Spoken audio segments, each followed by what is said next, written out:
Muchas gracias, señor presidente. Buenos días, señora consejera.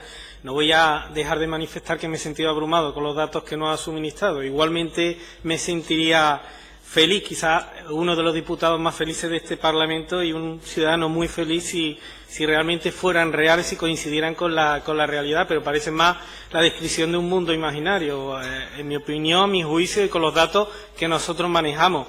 Mire, señora consejera, yo le voy a recordar que el pasado 13 de julio, pues esta comisión aprobó por unanimidad, es decir, también con el voto a favor del Grupo Socialista, una proposición no de ley para el impulso de la actividad física y del deporte escolar en los centros educativos de Andalucía, cuyos principales acuerdos, yo le resumo algunos de ellos, eran aumentar la carga de educación física en los centros educativos en horario lectivo para el curso 2017 y 2018, potenciar el uso activo de las instalaciones deportivas de los centros educativos en horario extraescolar y, en tercer lugar, mejorar el acceso a la oferta deportiva de la educación física en el sistema educativo andaluz. Bien, señora consejera, no sé si usted pensará, como algunos de sus compañeros y compañeras, que el Parlamento, el lugar donde reside la soberanía del pueblo andaluz, según el Estatuto de Andalucía, no sirve para nada, o que los acuerdos parlamentarios están para meterlos en un cajón y olvidarse de ellos. Lo cierto es que hubo un acuerdo que, insisto, con el apoyo de su grupo se sobreentiende porque ellos también compartían la necesidad de desarrollar ese tipo de propuestas. Ahora bien, volviendo al asunto de esta comparecencia, lo que está muy mal es que ustedes no crean ni en las leyes que aprueba el Parlamento. Vamos, que no la ejecuten. Lo que está aún peor, además, es que ustedes no crean ni en las propias leyes que ustedes mismos traen a este Parlamento y se aprueban. Por ejemplo, la ley del deporte. La ley del deporte de Andalucía, aprobada por unanimidad en pleno del Parlamento el pasado 6 de julio de 2016. No sé si se ha leído la ley del deporte, pero verá, le digo algo, legisla e impone por acuerdo parlamentario mayoritario, cosas muy importantes sobre la educación física y el deporte escolar en los artículos 5, 11, 29, 32 y 90, entre otros. Y entre otras cosas, en su artículo 90, profesión del profesor o profesora de educación física dice lo siguiente: para ejercer como profesor o profesora de educación física en el marco del sistema educativo, debe acreditarse la titulación exigida por la normativa vigente en materia educativa. Las clases de educación física impartidas a los alumnos requerirán la presencia física del profesor o profesora. Pues bien, señora consejera, por los datos que tenemos y a los cuales también se ha aludido en parte la anterior portavoz, su administración está incumpliendo de manera sistemática la ley. No solo la ley del deporte, sino incluso se está anticipando a incumplir el anteproyecto de ley de lucha contra la obesidad que presentaron ayer mismo.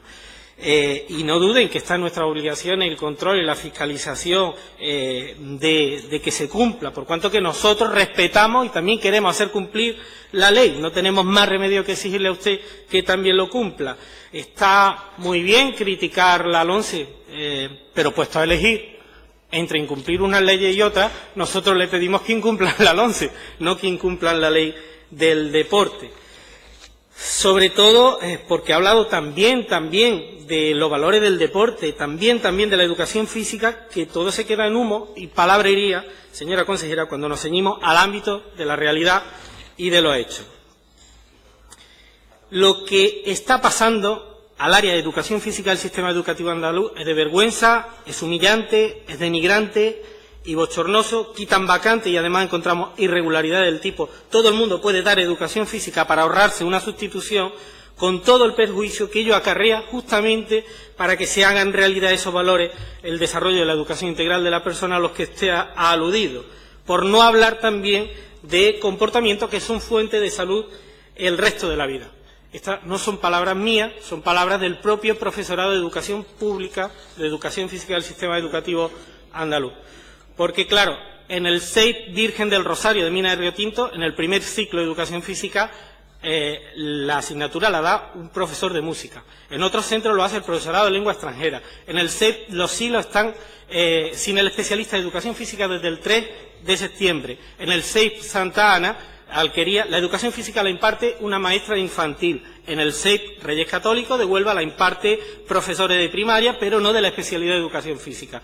En el Colegio Maestro Juan Antonio Velasco Utrera, el director, que es profesor de Educación Física, está de baja desde el 6 de octubre y no se ha cubierto su puesto. Lo mismo que en el Colegio Manuel Ciurot de Huelva, que en el Colegio Pablo Neruda y que en el CEIP de Algodonales, que tiene baja de profesorado de Educación Física sin cubrir. Y encontramos centros que llevan hasta 6 meses sin cubrir las plazas de especialistas de Educación Física. Mire, hemos detectado decenas de irregularidades, decenas, e incumplimientos en toda Andalucía. Lo cierto, que es lo que nos preocupa, no es ya que haya pocas plazas de la especialidad de Educación Física, es que las pocas que hay no llegan a cubrirse. Con lo cual, señora consejera, mal que le pese a su grupo político, mal que le pese a su gobierno, desde esta mala gestión, a nuestro juicio, a tenor de los datos que está demostrando sobre este asunto, para resolver este asunto, me temo que a este Parlamento no le queda más remedio que arreglar el estropicio que existe en este momento en Andalucía, la oferta de la educación física en nuestro sistema educativo, en la cobertura de esta materia por parte de los propios especialistas y, en definitiva, señora consejera, en el propio cumplimiento de la ley. Eso es todo. Muchas gracias. Gracias, señor Moscoso. Corresponde ahora a los grupos no proponentes de la iniciativa. Tiene la palabra por 3 minutos el señor Maillo, de Izquierda Unida. Buenos días. Perdón, me he adelantado. Le he quitado la palabra a un grupo proponente. Disculpe, señor Maillo. Tiene la palabra la señora